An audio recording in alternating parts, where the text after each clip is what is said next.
Bonjour à tous, bienvenue dans la jungle botanique comestible. Aujourd'hui, on va voir ce qui se passe au début du mois de juin et les choses qu'il est important de faire dans un jardin-forêt. Alors on peut voir qu'il y a à nouveau plein d'orchidées sauvages. C'est vraiment la période où elles sont à peu près toutes en fleurs. Alors mes figuiers, ils ont repris un peu de forme. Les feuilles ont repoussé. Donc bon, ça va. Les salades se déchaînent à fond. On a de l'oca partout, évidemment. Alors il a beaucoup plu la semaine dernière. Donc c'est, je pense, vraiment la dernière grosse pluie avant le beau temps qui apparemment s'installe. Donc une petite astuce pour disperser vos plantes qui se ressèment, c'est si vous en mettez en pot. Donc là, bon, ça c'est du crône, mais ça c'est de la mâche. Et donc là j'avais ce pot là en serre, et donc là je l'ai sorti, je l'ai mis ici, comme ça les graines elles vont tomber toutes seules ici. Et puis avant je l'avais mis ailleurs, voilà, comme ça ça disperse les graines très facilement. Et il n'y a pas besoin de vous embêter à les récupérer, à les mettre ailleurs, tout ça. Ça tombe vraiment au moment idéal. Donc au niveau de la serre, je vous avais dit que j'avais retiré le film plastique. Et là j'ai mis des toiles d'ombrage. Bon, par contre il y a un petit souci, c'est que mes salades géantes, elles sont plus grandes. Donc j'ai pas pu fermer partout. Bon, mais ça pose pas vraiment de soucis. Donc ici on a, voilà, des orchidées. Alors je suis actuellement en train de débroussailler. Et il faut épargner tout ce qui est orchidées. Et aussi les jeunes arbres. Donc c'est vraiment très compliqué. Et les salsifis. Là je vous présente l'orchidée bouc. C'est une orchidée qui est très très grande. Là elle doit faire 60 cm de haut. Et elle a une odeur très prononcée. Donc certains aiment, d'autres non. Mais son nom, l'orchidée bouc, est issu de son odeur. Voilà. Alors quelque chose de très important à faire actuellement, c'est de s'occuper de toutes les plantes grimpantes. Parce qu'il faut en profiter avant qu'elles s'attachent pour les mettre où on veut. Parce qu'une fois qu'elles se sont attachées, si on veut les bouger, il faut les détacher. En plus, si elles deviennent ligneuses, ça devient plus compliqué. Donc vraiment, pensez à le faire maintenant.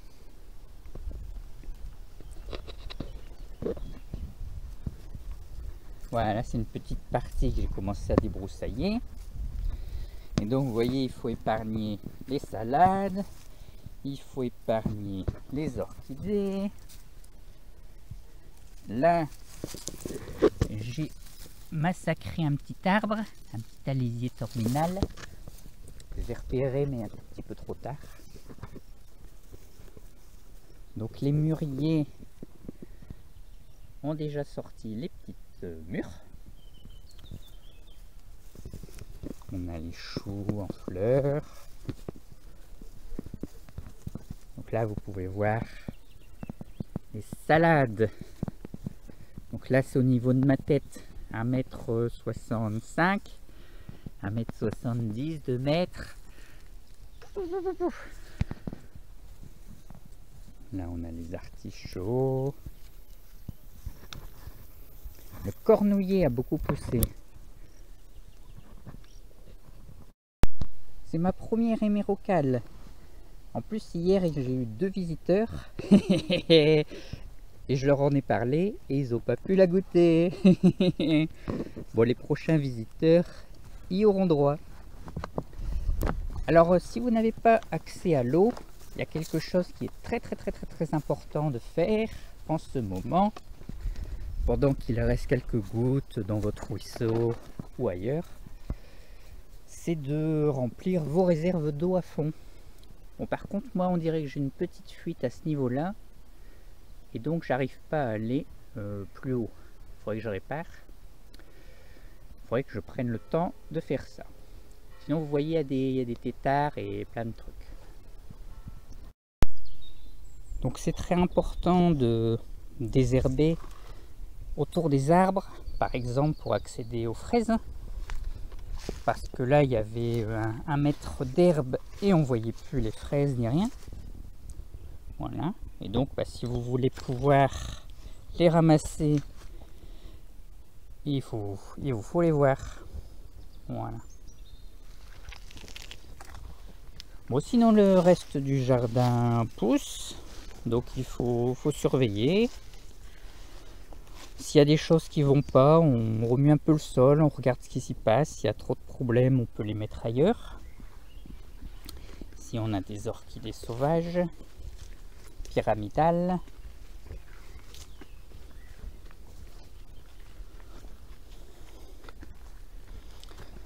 Dans les endroits où on voit le sol un peu trop, pensez à remettre du paillage.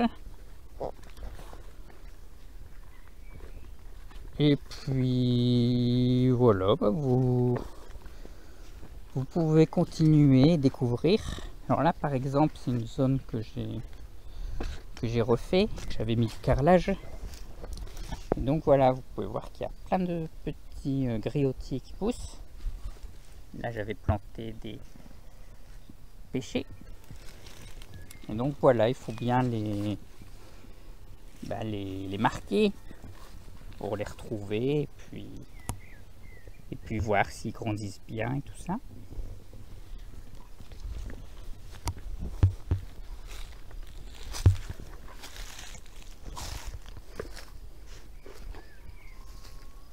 Donc là par exemple on a un griotier et à côté il y a le pommier en dessous des chênes. Donc là j'ai dû retirer les branches, mais ça commence à... Enfin, ça va bien là, c'est fait.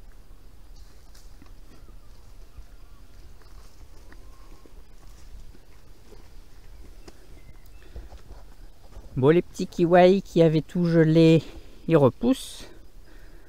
Donc on va les guider pour pas qu'ils aillent un peu n'importe où.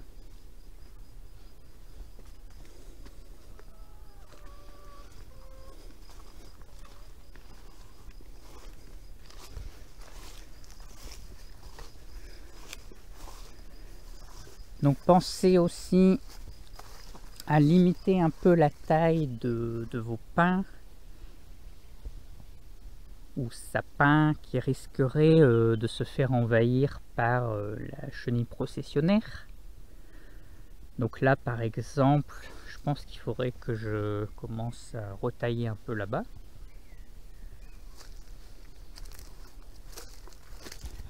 Ensuite, voyez aussi au niveau de vos petits bosquets sauvages que vous avez laissés, qui réenvahissent pas trop vos arbres.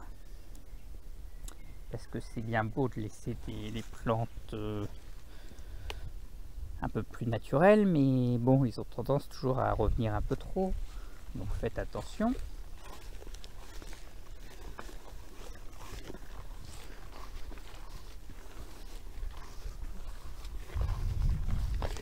Il y a aussi quelque chose à faire en ce moment, c'est aller voir vos greffes.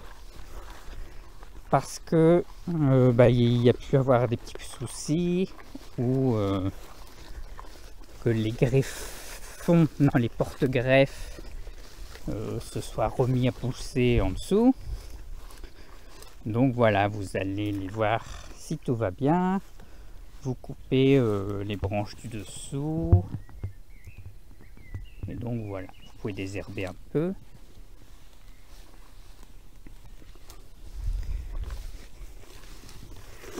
Là, je vous montre un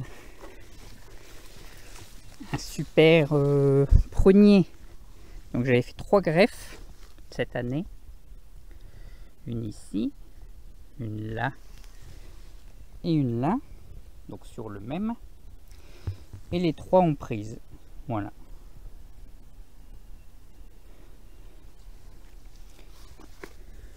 là la greffe elle est ici, mais j'ai mis un tuteur là, pour que je puisse passer au milieu. Et donc les autres arbres, vous pouvez aussi vous amuser à les tailler en vue des futures greffes.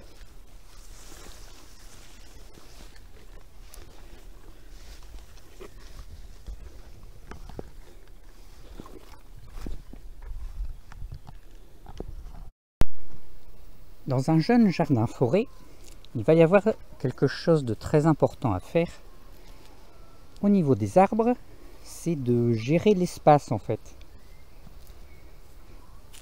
Parce que soit vous les avez plantés à tous les 50 mètres et vous attendez 30 ans, soit vous les plantez plus serrés, abrités en dessous des arbres, ou vous faites des essais, il y en a partout, et donc ça pousse quand vous avez de la chance. Ceux qui poussent pas, ils posent pas trop de problèmes, il n'y a qu'à désherber un peu et on est tranquille. Et ceux qui poussent, alors ici on a l'exemple d'un pommier, voilà, qui va arriver à 2 mètres, il arrive au niveau du chêne. Donc le chêne, lui c'est le petit là qui est devant, qui le protège, c'est un chêne blanc qui perd ses feuilles. Donc là, l'idée, ça va être de faire un peu de place pour cet arbre-là, sans toutefois perdre l'effet protecteur du chêne. Parce que si vous coupez tout et que vous le laissez en plein soleil, pendant tout l'été, ça ne sera pas une bonne idée. Voilà. Donc en fait, l'idée par exemple ici, ça sera par exemple de le pencher l'arbre un peu par là, ou de déplacer les branches du haut du chêne. Enfin voilà, je ferai une vidéo à ce sujet. Donc c'est vraiment quelque chose qui sera important de faire. De même si vous plantez des arbres, voilà, par exemple là il y a des topinambours au pied d'un amandier, voilà, vous pouvez retirer un peu de topinambour et vous les replantez ailleurs au passage. Là on a un petit arbousier, voilà, donc lui je lui ai retiré autour, mais il faudra encore que je nettoie un peu plus. Mais en même temps c'est quand même moi le but ici c'est d'avoir une jungle avec des arbres partout, donc je m'amuse pas à tout massacrer, sauf si vraiment c'est un frêne ou un érable qui pique toute l'eau. Mais sinon, voilà, on fait attention. Alors ici, par exemple, on a un artichaut. Alors il faut aussi particulièrement faire attention aux plantes qui poussent très vite. Par exemple, les artichauts, quand c'est petit, c'est tout petit. Vous les mettez, là il y a un abricotier par exemple. Et donc, voilà, ils étaient loin l'un de l'autre et il n'y a pas de problème. Mais cette année, là, ils se sont mis à pousser. Et en fait, je voyais plus du tout l'abricotier. Donc, il a fallu désherber tout doucement, voir l'abricotier où il était, retirer un petit peu de feuilles, et voilà. Mais de la même façon, il ne s'agit pas non plus de tout couper l'artichaut. Bon, déjà parce que ça fait des artichauts, enfin, c'est des cardons plutôt, excusez-moi. Mais il ne faut pas le retirer parce que c'est alimentaire. Et ensuite, l'été, ça permettra de lui faire un peu d'ombre. Et donc, ça sera bénéfique. Voilà. Donc, il faut vraiment trouver tout un équilibre entre vos arbres. Et c'est là où on a, où nous, l'homme, le maître des lieux, on va dire, on a de l'importance. Et c'est ça, moi, je trouve, qui va être notre rôle. Ça sera pas... Pour moi, c'est pas de semer des salades ou quoi, mais c'est plus de laisser la liberté aux arbres et aux autres plantes, mais de les contrôler, de permettre à tous un peu de s'exprimer. Et voilà. Bon, alors là, j'ai passé la débroussailleuse. Alors faites attention aussi parce que l'herbe, elle peut pousser très très vite. Et bah après ça devient vraiment compliqué, hein. Donc là, on a les figuiers là qui reprennent vie, tout ça. Donc j'avais planté des petits robiniers. Donc il faudra que je les retrouve, tout ça. Voilà. Alors là j'ai fait ça hier. Du coup il sera bien paillé le mûrier là. Il doit être content lui de se faire couper l'herbe.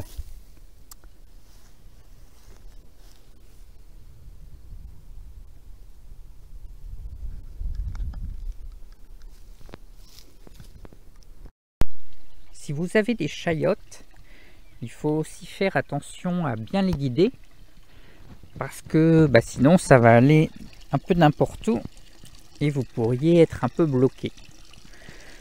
Donc moi par exemple ici, je me suis fait là c'est ma petite plateforme pour avoir un accès au bassin. Et donc là, je vais faire guider la chayotte au-dessus, puis aller là-bas. Une autre partie va aller vers le bassin et une autre partie rampe par ici. Voilà. Bon, sinon les bêtes goji, c'est pareil. Il faut bien les guider, parce que sinon ça fait un peu n'importe quoi. Donc moi je fais en sorte que ça fasse un petit mur devant le bassin. Bon, en dehors de ça, il y a les groseilles qui mûrissent.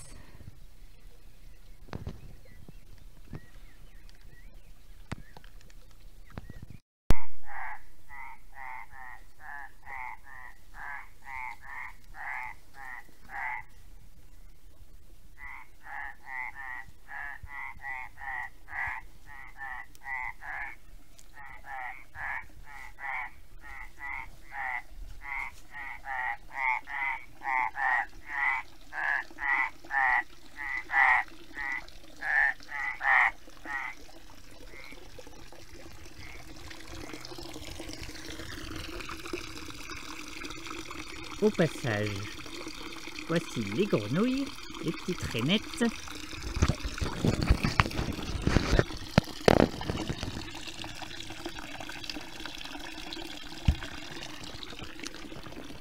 Alors, et sinon, en ce moment, il y a quelque chose que je fais, parce que je plante des choses ici,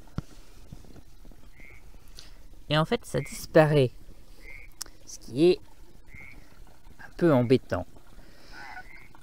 Et donc, en allant voir mes petites rainettes la nuit, je me suis rendu compte... Laissez-moi parler.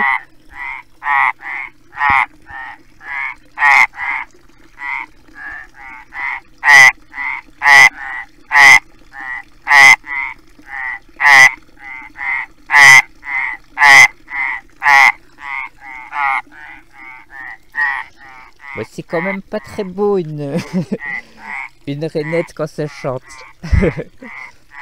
Je disais donc que je me promenais ici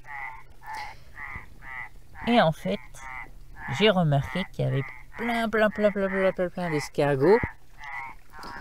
Ah voilà, il y en a, je sais pas si on le voit, il y a des escargots et des limaces, mais vraiment plein. Voilà, donc ça fait 3-4 nuits que... Ah, regardez le truc là. Là on a 2, 3, 4, 5 limaces. Donc ça fait vraiment beaucoup. Donc ça fait plusieurs nuits que je les ramasse et je les donne aux poules qui raffolent de ce genre de gastéropodes. Alors pour éviter ce problème là, on peut mettre des déchets, comme ça les limaces vont les manger. Vous voyez, là elles vont plutôt attaquer ça. Mais bon, s'il y en a trop quand même, ça risque de poser problème. Voilà. Donc il faut les limiter un petit peu. Bon, j'espère que vous avez pu comprendre un peu ce que je disais. Malgré le chant des grenouilles. Ici on se trouve au milieu des bonsaïs. Et l'année dernière j'avais eu un oiseau qui avait fait son nid ici. Dans les parasols on va dire. Et cette année, il est là. Je ne sais pas si vous l'avez vu. C'est un tout petit oiseau. On dirait un rouge-gorge, mais je ne sais pas trop. Hein. Je ne suis pas spécialisé en oiseaux. Et cette année, il a décidé de faire son nid juste sous ma table. Voilà. Bon, donc du coup, je ne l'embête pas. Parce que comme c'est un petit oiseau, bah, il peut se promener partout. Ça pose pas de problème. Et donc, bah, quand je vois qu'il veut rentrer dans son nid, et que je suis là, je me pousse un peu et puis je reviens une minute après. Donc on a les fèves. Donc les fèves c'est la fin, il y a plein de pucerons. Mais bon, je les garde parce que les pucerons, comme ils vont là et pas ailleurs, tant mieux. Et en plus ça va attirer les coccinelles et autres. Donc ça sera bon pour le jardin. Donc on a des capucines. Il y a les oignons rocambole que j'ai fait un système pour qu'ils repoussent, enfin qu'ils se multiplient ailleurs. Donc quand vous retirez les mauvaises herbes, faites attention. Par exemple là j'avais un truc bizarre là, qui ressemblait un peu à une salade, mais qui était vraiment pas terrible. J'ai goûté à tout petit bout pour voir finalement, et en fait ouais, en goûtant je me suis dit qu'en fait c'était peut-être un pavot géant qu'on m'avait donné, voilà. Donc je l'ai gardé. Mais enfin attention, si vous goûtez des plantes inconnues évidemment, hein, il ne s'agit pas d'en manger 100 grammes pour voir ce que ça donne. Sinon c'est embêtant. Voilà, donc là j'ai repiqué les petits choux, des tomates et plein de petites choses. Des haricots, des petits pois mange-tout, il y a la roquette, les poires de terre, tout ça. Donc là tout est en pot enterré en fait. Et du coup j'ai beaucoup moins de problèmes de campagnols et compagnie. Donc je pense que je vais vraiment utiliser cette technique là, mais il faut que je me trouve plein de pots.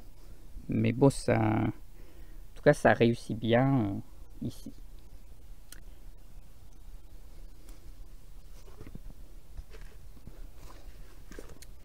Donc là on a les radis géants. Là on a ma salade qui ressemble à une salade. Donc de la même façon, vous voyez, la salade, elle étouffait un peu la poire de terre. Donc j'ai retiré toute la partie qui l'étouffait. Voilà. Toujours faire de la sélection pour voir ce qui pousse et ce qui va pousser ensuite et tout ça.